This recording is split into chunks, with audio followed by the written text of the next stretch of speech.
Hello, welcome, or welcome back to Heretical Tarot. My name is Liz.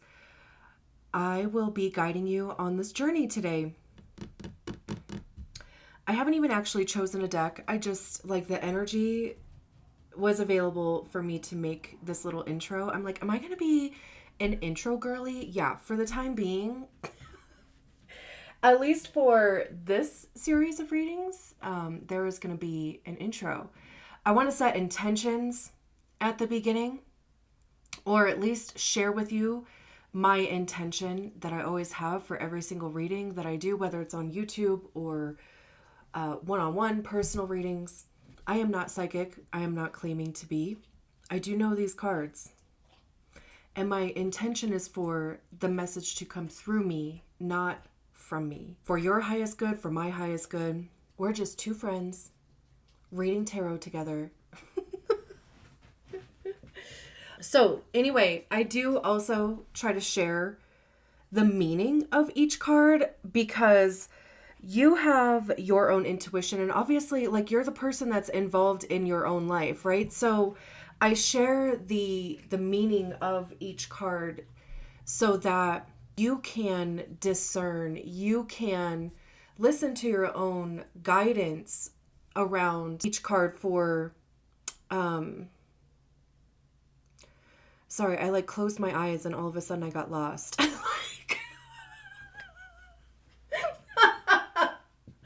I am naturally a blonde. I immediately heard blonde moment. Anyway, I closed my eyes and I got lost. Bro. Anyway, okay. So yeah, you have your own intuition. You're the one, right, that's involved in your own life. I want you to know the meanings of each card so that you can also receive your own message, right? Listen to yourself. The whole reason I even give tarot readings is for you to return to yourself, for you to listen to yourself, which is why I'm probably not telling you anything you don't know already, right? I'm more than likely confirming or affirming things for you. No doubt your intuition is see, told you. But also, I do think that is important. I think that's an important part because once you know for sure, right? Once you have that confirmation, it's that you can free up the energy for what's next. You have confirmation. Now what? Right? Now what? So I haven't even really chosen a deck yet. Did I say that? This is a deck that I was thinking of in my mind's eye. Let's see if it even wants to do the reading or not. Do you want to do the tarot readings? Yeah, okay. That was the Ace of Cups. I do that for every reading too. Consent over here. Is there anything else that I wanted to say? If you haven't subscribed to the channel, I would absolutely love it if you did, because honestly, community is becoming a big thing for me in what's next for me. So let's get on to the reading. Great. So this is a reading for Leo. If I can get my shit together over here. So yeah, wherever Leo is in your chart, I hope you're all doing well. I know Mars is going to be in your sign until June-ish. I think Mars does better in Leo than it does in Cancer though, so hopefully that goes a little better. We have the Two of Swords. Got a decision to make, or a decision that you don't want to make. I feel with this specific Two of Swords, the vocal point, or not vocal, focal. The focal point is the blindfold. And really, I mean, that can go a couple different ways. It's either that you don't want to see something, look at something, perceive something, right? Or it's not being shown to you. Like you can feel like you just maybe don't have all the information, making a blind decision. We have the Six of Pentacles and the King of Swords. Interesting. Two of Pentacles. Look at the twos. The Hanged Man, Star card, Six of Swords.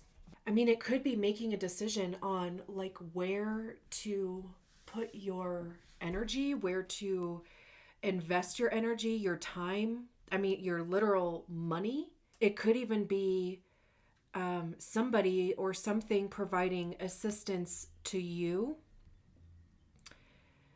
Because do you have a hard time accepting help, or are you normal?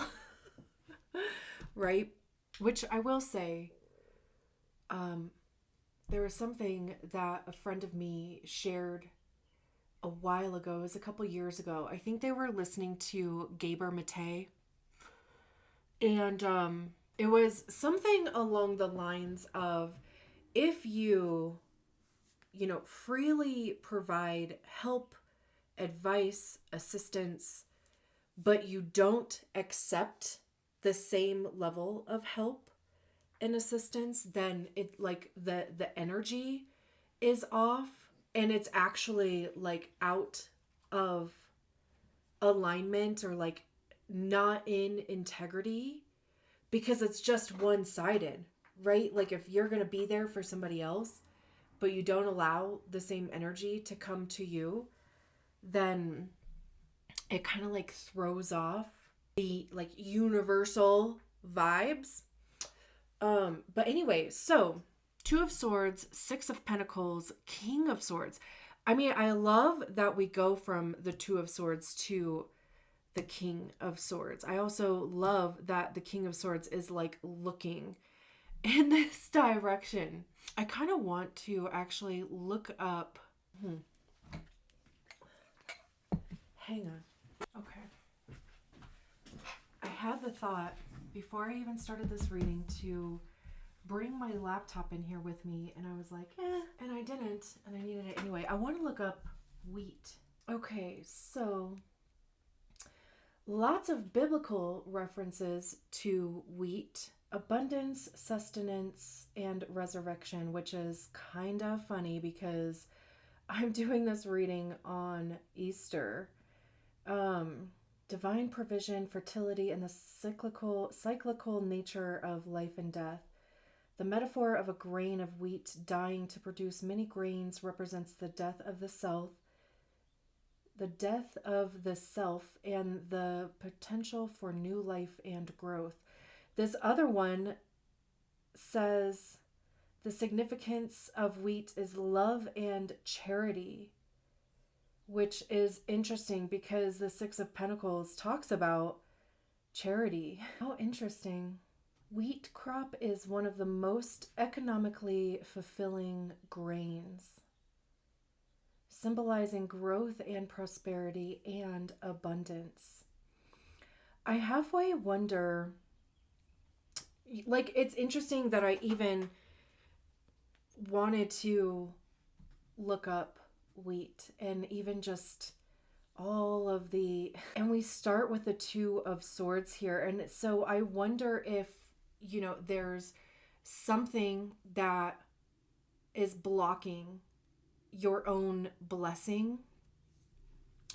It could be a limited belief. It could be self-sabotage. Swords have to do with our minds, our thought process, our mindset, our belief systems. But belief systems in the sense of like what we believe to be true of ourselves, or what is possible, what we deserve, what we want, I also see swords as being the suit of ego, because that's generally where we hear our ego is in our minds. And our ego is created by the stories that we attach to experiences, feelings, circumstances. And it does become our belief system. It does become our personality, our temperament, right? Like the reasons why we do and don't do things, the reasons why we perceive our reality the way that we do. Lots of blue in these cards too, and I keep feeling like my throat,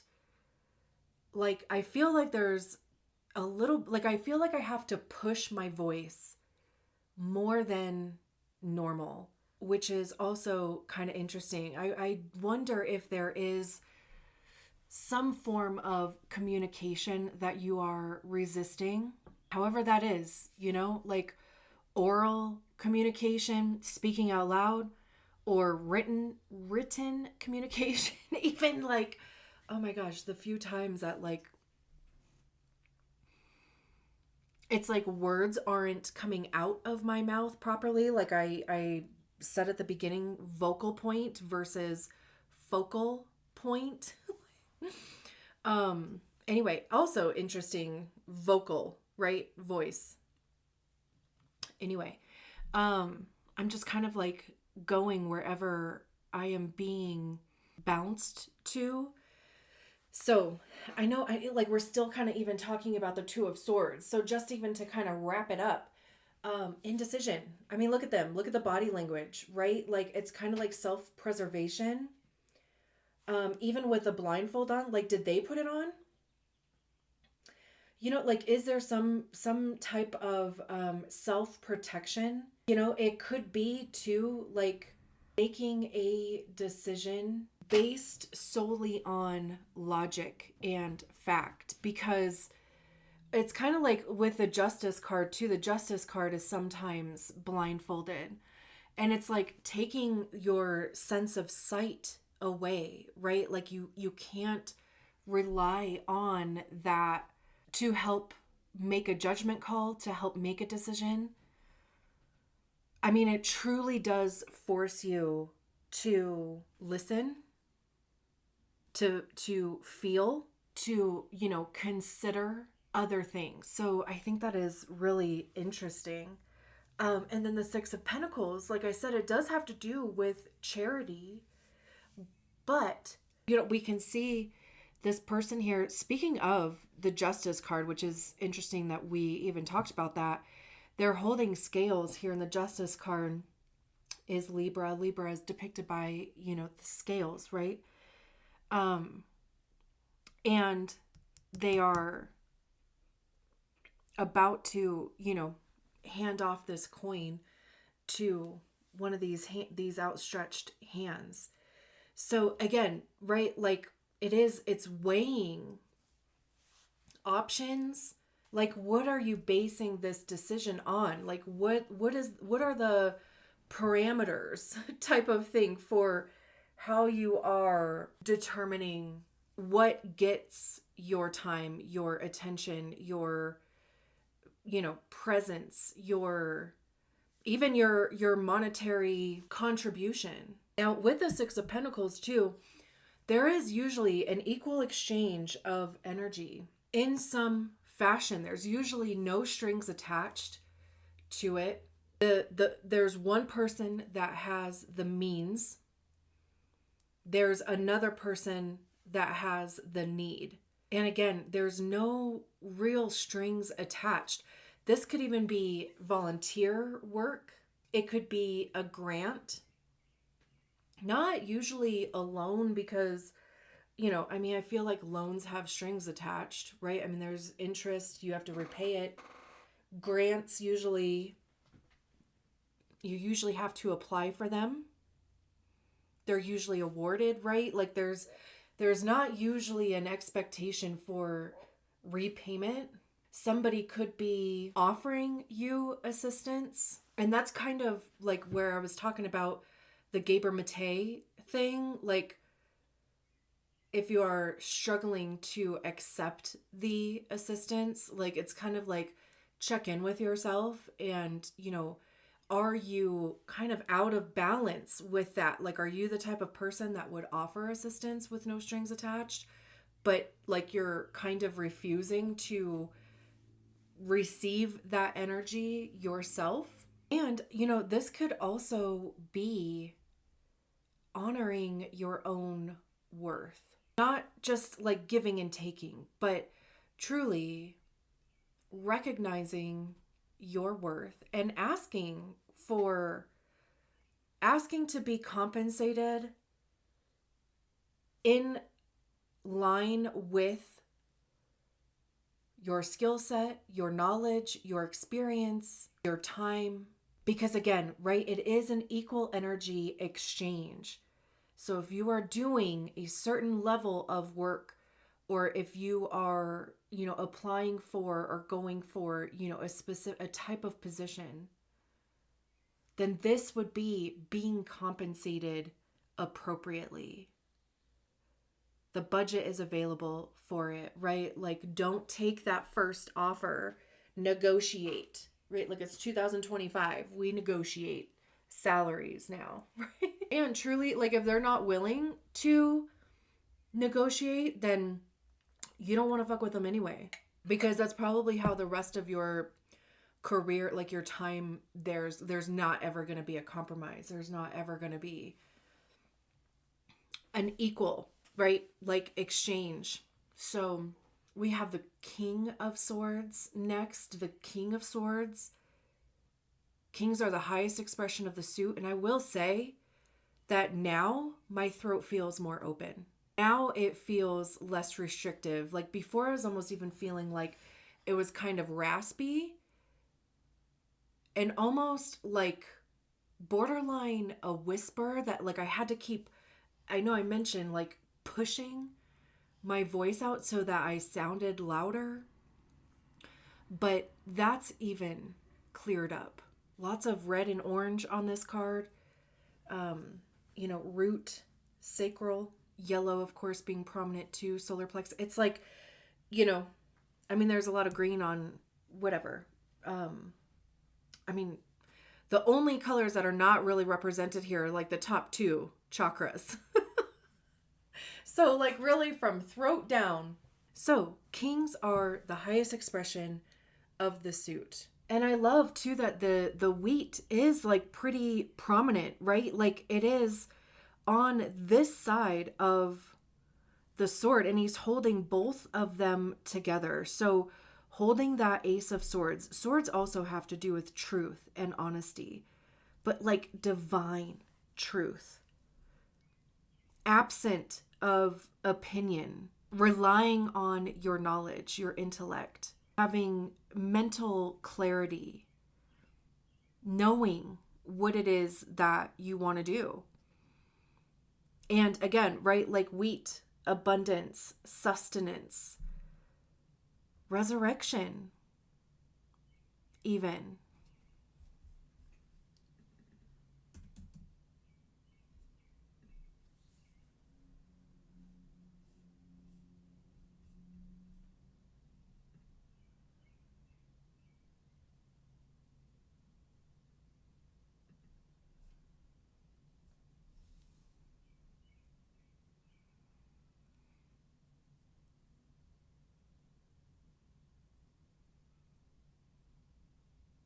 Resurrection, right? Like coming back to life in whatever capacity that is, right? Like, it could just be feeling excited about things again. And I do think that, like once you do really ground yourself and accept your own worth and start acting and living in that way, not taking less than you deserve, even in this economy, right? Don't let them get away with that, right?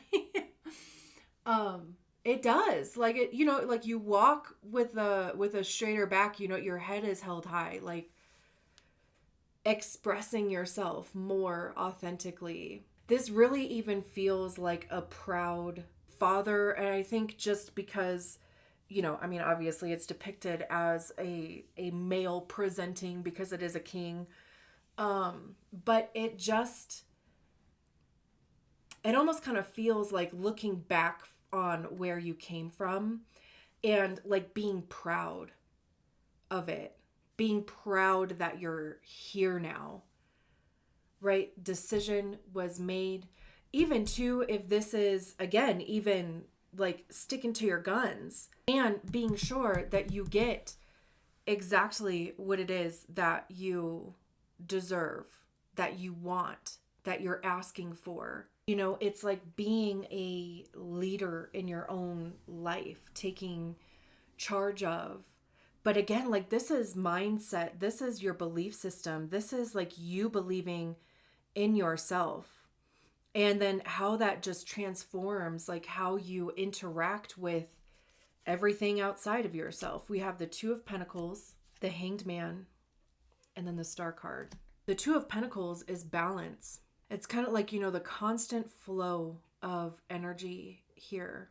And to me, since it is Pentacles, it always kind of feels like balancing responsibilities, like adulting, basically, right? Like having multiple different things to account for, but having the time, the energy, the means, the whatever, you know, in order to make sure that the machine is well oiled and working properly, the quote unquote machine, right? Like just our lives. Two twos here. Two could be a thing. The Hanged Man, seeing things from a different perspective between the Six of Pentacles and the King of Swords. Also, it talks about suspension, delay. I mean, truly, like I feel like the Hanged Man, it's like one of those things of like you are going to be in limbo until you see the point, like until you change your perspective. Because it's like important for your growth, for what's next, even too that, you know, the energy that's happening between the Six of Pentacles and the King of Swords, it could just take a while to like sink in. The Star card is Aquarius. I think the Hanged Man is Neptune, which just moved into Aries. The Star card is hope, faith, trusting the process, believing in what is possible, even believing in what is not possible. Because I think, you know, it's like one of those things that we are only limited by our own imagination. So don't get hung up on what you right now believe is possible. Just keep your mind open to literally anything being possible. Manifest. Beautiful. I'm going to leave it there. Thank you so much for allowing me to read your cards. I will talk to you soon. Bye.